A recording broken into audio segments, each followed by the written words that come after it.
If you're struggling to clear stages in Love and Deepspace, like the Orbit Trials or grinding for diamonds in the Hunter contest, you're not alone. Battles can get tough, especially if you're unsure how to use and build the best team. In this video, we'll break down everything about Rafayel's companions, including the recently released Lemurian Sea God, from how to unlock them to tips for using them effectively. Let's start with the basics. There are two types of companions in the game. First are the Myth Companions. These are unlocked by collecting 5-star solar memory pairs. They're stronger and can be ranked up for even better bonuses. Then the Non-Myth Companions. You get these by simply playing through the game. When choosing companions, think about the type of stage you're facing. Boss stages usually have one tough enemy with high HP and tricky mechanics, while mob stages are filled with smaller enemies that you'll need to chase down. Another factor is proto-field colors. Matching the colors makes it easier to break shields. If they don't match, you'll need to rely on protocores, which can make battles harder but let you focus on fewer memories. For more info about protocores and builds, check out our other video. We've linked it in the description. Companions bring offensive and defensive support on the battlefield, and each has their own set of skills. Passive skill is a unique ability they always have all throughout the battle, no need to activate it. Support skill is a special attack that charges over time or fills instantly after a perfect dodge. It has both a regular and an empowered version, the latter being usable only within 4 seconds of triggering it. Resonance skill is a powerful combo move with the MC that consumes skill points and can break enemy protocore shields. Ardent Oath is the ultimate combo attack with a cinematic animation, usable when its energy bar is full. In manual combat, you can activate these skills through buttons on the right side of the screen after your team spawns into the battle stage. Now that you know the basics, let's dive into Rafayel's companions and how they can help you in combat. Let's start with the Artist Companion. You can unlock him in 2 ways, either by pulling any Rafayel memory from the Wish system, available after clearing Main Story Chapter 1, Story 5, or automatically after finishing Main Story Chapter 2, Battle 11, where you'll get a starter Rafayel memory as a reward. Artist Rafayel's standout ability is his passive skill, Flowing Flame. Every time you or he lands a skill hit, flame lilies appear on the battlefield. These lilies deal Area of Effect, or AoE, damage every 2 seconds and explode after 10 seconds, dishing out big damage and burning enemies nearby. Burn adds damage over time, making it a powerful tool. With up to 5 flame lilies on the field, a big chain reaction can happen when they explode all at once. Summoning 10 flame lilies triggers Rafayel's Fervent State, boosting his basic attack damage and attack range. His support skill, Scarlet Shade, leaves a shadow that deals AoE damage and inflicts burn. When empowered, it summons 3 flame lilies on the spot, making it a great setup for combos. The Resonance skill, Scorching, depends on how many flame lilies are on the field. It ignites them for massive AoE damage and increases your attack for 8 seconds. The best time to use it is when you've got at least 4 flame lilies active. Because flame lilies stay where they're summoned, Rafayel works best against single targets or bosses. If you're building him, aim for about 60 to 70% crit rate first. Then for boss and Stalactrum match stages, go for damage to weakened protocores, and for mob and brute force stages, focus on crit damage protocores. For weapons, the Hunter Firearm and Hunter Sword pair well because of their high speed, letting you generate flame lilies quickly. Let's dive into Phantom of the Siren next. You can unlock him after completing Under Deepspace, Chapter 3, Story 14. Phantom of the Siren's standout feature is his passive skill, which sets up his big moves. As you and Rafayel attack enemies, his blue harmony gauge fills up. Once it's maxed, activating his support skill or its empowered version will create an echo at the target location. This echo makes enemies in its range take 10% more damage and lose HP over time. If you follow this up with his Resonance skill, while the echo is active, the damage ramps up even more. His support skill hits all enemies in an area, or AoE, and slows their movement by 30% for 5 seconds. The empowered version increases the damage and slows enemies even more, up to 50%. To get the most out of him, timing is everything. Once the harmony bar is full, use the support skill to set up the echo field, then quickly follow with the resonance skill for maximum impact. Similar to Artist, focus on hitting 60 to 70% crit rate first. Then use damage to weaken protocores for boss battles and crit damage protocores for mob fights. As for weapons, the Hunter firearm works best since its quick attacks help fill up the blue gauge faster. Let's talk about Fresh Paint, which you can unlock after collecting 6 of his memories at 4-star or higher. Fresh Paint's passive skill introduces a stacking mechanic. When you or Rafayel attack, you add stacks to your target up to 5.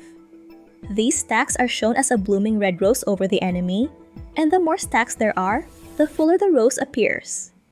You can detonate these stacks by using a weapon skill, resonance skill, or ardent oath. The damage scales with the number of stacks. At 1 stack, it's a small hit, but at 5 stacks, the explosion deals massive damage and reduces the enemy's defense by 20% for 5 seconds. His support skill also helps stack Tinctus. The regular version inflicts 1 stack, while the empowered version adds 2 stacks and deals extra damage. To maximize his abilities, landing perfect dodges is a great way to stay in the fight and build up stacks faster. Fresh Paint is perfect for those who love calculated bursts of damage and enjoy strategic setups.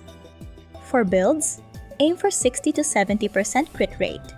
Use damage to weaken protocores and oath recovery protocores for boss and stalactrum match stages, while crit damage protocores and expedited energy protocores are better for mobs and brute force stages. High-speed, hard-hitting weapons like Hunter Firearm and Hunter Sword are good for quickly generating Tinctus stacks. Let's dive into the myth companions, starting with Abysswalker. You can unlock him by getting the Deep Sea Promise and Deep Sea Riches 5-star solar memories. These are available in the standard X-Space Echo banner or through limited event banners. If you're not sure how to target specific memories or want tips for pulling in banners, we've got a separate video breaking it all down. Check it out after this one. Abysswalker's passive skill adds some serious team buffs. Enemies get marked with a beacon effect over time. And when you hit a beaconed enemy with a charged attack, Rafayel gains 1 energy point, up to 6 points total. Each energy gain boosts both his and the MC's attack damage, and once his energy is full, the crit rate for both of you jumps by 15% for 5 seconds, and he fires off a powerful linear attack that slices through all enemies in its path with massive damage. His support skill deals damage and drops a fishtail beacon. Grab the beacon within 10 seconds to restore 2 energy points for Rafayel. The empowered version ramps up the damage and inflicts burn, dealing damage over time. The resonance skill pulls enemies into one spot before dealing AoE damage and applying burn. This makes Abysswalker especially useful for fights with lots of enemies who have protocore shields to break, thanks to his crowd control abilities. Remember, 5-star solar memory pairs can be ranked up for even better bonuses.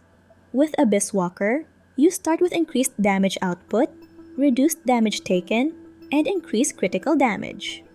And as you rank him up to rank 1, it boosts Ardent Oath charge speed and increases damage from burn. At rank 2, you get extra energy charge and increased recovery rate of energy charge for more skill uses and damage. And at rank 3, you'll get boosted damage and restores 1 potential stack. Ranking up means you pull duplicates of the same memory, but in this instance, you'd need memories of both pairs at the same rank to get the bonus. When building Abysswalker, focus on attack substats in your protocores. For solar memories, start with Oath Recovery and Expedited Energy. After rank 1, swap Oath Recovery for another Expedited Energy. For lunar memories, use damage to weaken protocores for boss fights and crit damage protocores for mobs, ensuring you have at least a 60 to 70% crit rate. Abysswalker's exclusive weapon, Phantasma Sands, is the best match for him. Its abilities sync perfectly with his skills, making your setup even stronger. Moving on to God of Tides, Rafayel's myth companion that you can unlock by getting the Temple Memory pair, the 5-star solar memories Temple's Promise and Temple's Sunset. You can find these in his limited myth banner or during reruns. God of Tides focuses on AoE attacks and buffs, making him perfect for taking on groups of enemies. His passive skill boosts the damage you and the Sea Spirits deal once Faith is fully restored. The active skill, Tides, gives you a critical rate buff of up to 30%, so aim for a base crit rate of 30 to 40% to make the most of it. His support skill summons a Sea Spirit to fight alongside you. To maximize the damage, aim to summon 3 Sea Spirits by using your active skill, his support skill, and executing a perfect dodge. Spam the active and resonance skills whenever the cooldown resets for consistent damage and use the resonance skill for big AoE hits. What's unique about God of Tides is that his damage depends on HP stats. That means you'll need HP-focused builds to unlock his true potential. His rank bonuses make him even stronger. You start with increased damage output, reduced damage taken, and increased critical damage. And as you rank him up to rank 1, it boosts Ardent Oath charge speed, and the starting level of Sea Spirits increases to level 2 and lasts for 5 more seconds. With rank 2, you get an extra energy charge and increased recovery rate of energy charge. And with rank 3, you'll further increase damage and recover faith, which also helps increase more damage. To optimize him, choose protocors with HP substats. For solar memory protocors, start with Oath Recovery and Expedited Energy or Oath Strength. Once you hit rank 1, swap Oath Recovery for another Expedited Energy. For lunar memory protocors, go with damage to weaken for boss fights or crit damage for mob stages. Finally, equip his exclusive companion weapon, Tidal Embrace, to be able to trigger the active skill Tides. It's tailored for his abilities and will help you get the most out of this companion. And if you find this video helpful, give it a like. That way, it can reach and help out more people. Finally, let's talk about the recently released Lemurian Sea God, great for both boss and mob stages, but mastering him takes practice due to his complex mechanics. To unlock him, you need to pull the Mist Sea pair, which includes the 5-star solar memories, Mist Sea Descent, and Mist Sea Lament, available in his limited myth banner or future reruns. His gameplay focuses on entering a powerful mode called Divine Favor, where Rafayel dominates the field with a water tornado, launching spears and triggering explosive lightning crystals when you dodge through them. The cycle of using active skills, enhanced charged attacks, and breaking crystals creates a constant flow of high damage. However, getting into Divine Favor requires charging both halves of a special bar, one through basic and charged attacks, and the other via Rafayel's support skills. For combos, focus on charging Divine Favor quickly, using a mix of resonance skills, support skills, and charged attacks. With Lemurian Sea God, you start with increased damage output, reduced Sea God mark cooldown, and extends weakened duration to enemies. And as you rank him up to rank 1, it boosts Ardent Oath charge speed and additional damage from Divine Favor. At rank 2, you get extra energy charge, increased damage to enemies, and increased damage reduction from enemies. And at rank 3, you'll get increased damage and reduced cooldown of active skill. His abilities scale with defense, so building him effectively will require strong defense substats. Lemurian Sea God replenishes energy pretty quickly, so just start with Oath Recovery and Defense bonus, but once you hit rank 1, you can swap Oath Recovery for another defense bonus. For lunar memory protocors, go with damage to weaken for boss and matched stages, or crit damage for mob and brute force stages, and as always, try to keep your crit rate between 60 to 70%.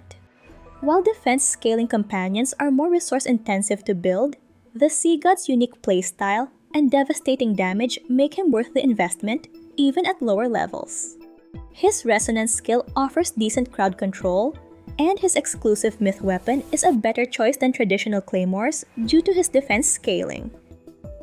Here's a quick overview of all of Rafayel's companions. One thing to keep in mind is that the God of Tides companion scales based on HP stats, so you'll want to focus on boosting those if you're planning to use him. While the Lemurian Sea God scales with defense, so building him effectively will require strong defense stats from cards and protocores.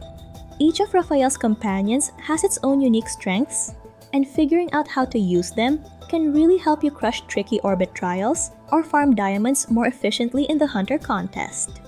Once you understand their abilities, it's much easier to see where they fit into your team. If you're still confused about all the different terms and mechanics, don't sweat it. Up next, we're breaking down the basics. We'll explain protocores, talk about their attributes, and share some simple builds and strategies to help you breeze through any stage. Click on the video, it's gonna be super helpful, and I'll catch you there.